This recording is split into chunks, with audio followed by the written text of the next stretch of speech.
Coffee's getting cold while I scroll. Again. This headline about grain hoarding during the food crisis. Wait, didn't today's gospel reading mention multiplication of loaves? That's oddly specific timing. Oh, good. Another cosmic coincidence.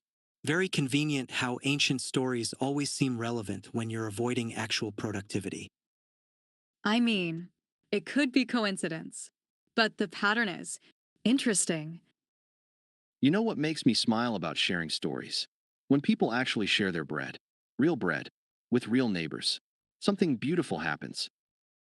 Right, like, there was that community garden project where everyone worried there wouldn't be enough vegetables, but But then three people took all the tomatoes and everyone else got kale. Community spirit.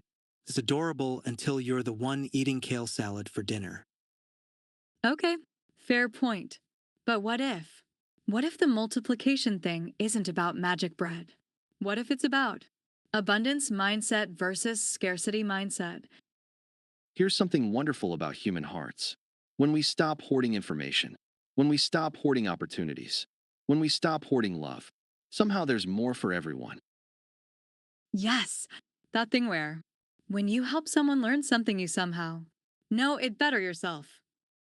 Tell that to your competition at work. Share your best ideas and watch someone else get the promotion. Very enlightened, also very unemployed. But that's the fear talking, isn't it? The assumption that there's only so much success to go around. Notice how communities that share resources, share knowledge, share genuine care, they grow stronger, not weaker. Everyone wins when everyone wins. Like those open source software projects where thousands of people contribute for free and somehow create better products than big corporations with huge budgets. Right? And how many of those contributors are paying their rent with good feelings and collaborative vibes? Idealism is a luxury for people with trust funds. Or maybe we've been trained to think in zero sum terms when reality is more exponential. What happens when you observe truth flowing freely? Life energy growing, love connecting authentically, resources multiply, problems solve themselves, communities heal.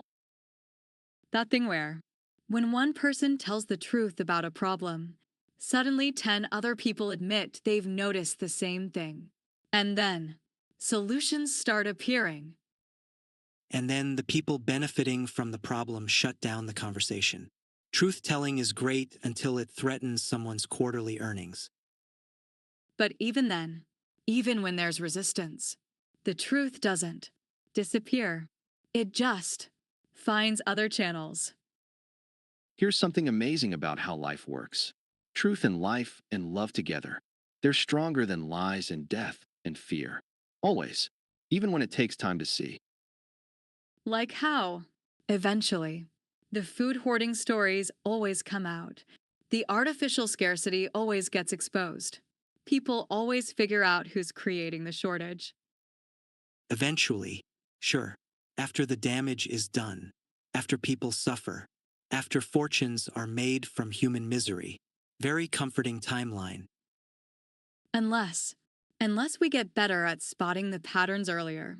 Unless we get better at not falling for the same tricks. You already know the difference between real scarcity and manufactured scarcity. Your heart knows. Your mind knows. The question is whether you trust what you know. The grain hoarding thing. It's not actually about grain shortage, is it? It's about control of distribution. Congratulations. You've discovered capitalism. Where's your prize? Should be arriving with your eviction notice. But that's just another scarcity story. The idea that understanding the system means being powerless to change it. What if multiplication isn't about magical bread appearing? What if it's about recognizing abundance that's already there, already being hidden, already being hoarded? Like how there's enough food in the world, enough houses, enough resources, just not enough distribution. Great. Another awareness changes everything moment. I'm sure the warehouse owners are trembling at your philosophical insights. Or maybe when enough people see the pattern, the hoarding becomes unsustainable. Communities that share truth, share resources, share genuine care, they become harder to manipulate, harder to divide, harder to control. That multiplication story. Maybe it's not about creating something from nothing. Maybe it's about sharing what was always there. Beautiful sentiment.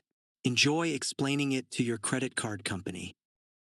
Why do I keep flip flopping like this?